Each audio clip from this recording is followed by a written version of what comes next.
خوشکو برایت خودان باور پشتی حجی اش عرفه خلاصت بن قستا مینایت کن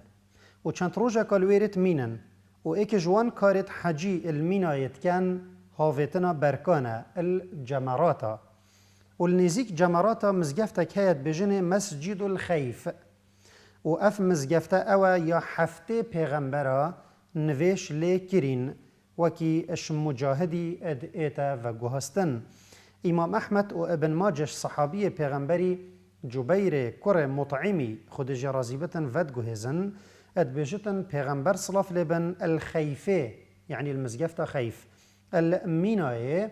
طبعا لما حاجه خاطر خواستنه وكيت عندك روايات ديتري دهاتي پیغمبر صلى الله عليه وسلم تناف مدى رابو ووقوتي نظر الله عبدا سمع مقالتي هذه فحملها فرب حامل الفقه فيه غير فقيه ورب حامل الفقه إلى من هو أفقه منه. ثلاث لا يغل عليهن صدر مسلم: إخلاص العمل لله، ومناصحة أولي الأمر، ولزوم جماعة المسلمين فإن دعوتهم تحيط من ورائهم. الروايات قد ترد زدهيك هيا تدهاتيت بجتن: من كان همه الآخرة جمع الله شمله وجعل غناه في قلبه وآتته الدنيا وهي راغمة، ومن كانت نيته الدنيا فرق الله عليه ضيعته وجعل فقره بين عينيه ولم يأته من الدنيا إلا ما كتب له. أفا دقي بارجاكي شوي خطبه كو پیغمبر صلاف لبن الميناي الحج خاطر خواستنه بو صحابيت خو خاندي اجبلي جبير كر مطعمي اف بارجا بو ما رواد كري اف حديثه هنج 20 صحابيه ديتري بترا اد ايتا و گوهستن وكي عبد الله كر مسعودي وزيد كر ثابتي وانس كر مالكي وجلك صحابيت ديتري جي وكي ما قلتش 20 بتر لو ظنيت حديث في حديثات هجمرن ايكش حديثه متواتر و في حديثه هنه يان في پرچه يكون كما بو هوا خانديش في خطبه یا پیغمبر اسلام لبن بو صحابی تو خواندی 4 مسئله یتدا هاتین ام ده خود حسکتن سروان 4 مسئله تنه آخوین برفرهی بله وگاوه تنه 2 مسئله ام ده سر آخوین یا اکی او دعای پیغمبر اسلام لبن بو هلگیرت حدیث کری که خود ریت وان گش بکتن و مقصد پریگشیت و دعای دا وکی زانت بجن جوانی ظاهری و باطنیه یعنی خود باوریه قوصا بکتت دلت وان دا کوشینوار تویل سری و دمت وان اشکرا ببتن ات دل دا او هست خوشی و راحتی و دل فرهیه بکن و سر و چاوت وان جی روناهیا باوریه جی بچتن اف دعایش پیغمبری صلاف لبن بوکیه بوانا یدگوه الحدیث پیغمبری بن صلاف لبن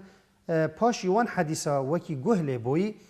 بی کم کرن و زیده کرن بو خلکی ود گوهزن پیغمبری صلاف لبن گوتی نظر الله عبدا سمع مقالتی هذه فحملها. روايتك دي تريدهاتيا نظر الله امرأ سمع منا حديثا فحفظه حتى يبلغه غيره. خدوي كسر رياش بكتن يان رسبي بكتن هي حديثة كشما جهلي ببتن وجبر بكتن حتى أود جهينتا إيكي دي تري وأفكارا كار زنايت حديثنا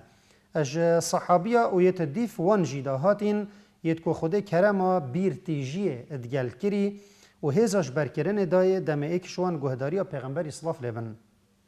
ادکر یان وی کسی حدیث جه و گوهستی وان جی او بتمامی جه ورد گرد و بو جیل پشتی خو ود گرا و بوی رنگی اف دینه هاتا پارستن و دستکی بو ایکی دیتره و گوهست و اگر چون مزگینی و مدح بو هلگیرت حدیث نبنج بلی وی حدیثه او تیروان های کوبهای وانت نف امت دا بلند بکتن و پیتویل سر مسلمان همیا قدر و بهای زنایت حدیث بگرن و ازمان خود در حق وان دا بر ندن چونکی اون ید خوده اف دینه پی پارستی و اگر او نبان هر ایکی ویا با داوی تشتی بیجتن ات دینی داشنی خول ازیده کت یوید ویتن اگر هم هزرا خو باشد و حدیث دا بکین ده بوما اشکرا بتن که او علم خدان خو هیجای و دعای و مرتبت کتن چند درجه بوهنه ایک مروف باش گهداری حدیث بکتن دا بزانتن کنه و چوایه دو خطیب گهینتن دا بشت بدرستیش بر بکت سه هر جار ادگل خود دوباره بکتن داش بیراوی نچت 4 و بو خلک کدی و گوهزتن دا اوجی مفایجه ببینن وش بر وی کار مزن یه او پیراد بتن کو بالاف کرنا دینیا پیغمبری صلاف لبن اف دعای مزن بو اوان کر سفیان کر عیینه ادبیجتن هر کسی که داخازا حدیث بکتن گشاتیک اتریوی دا پیداد بتن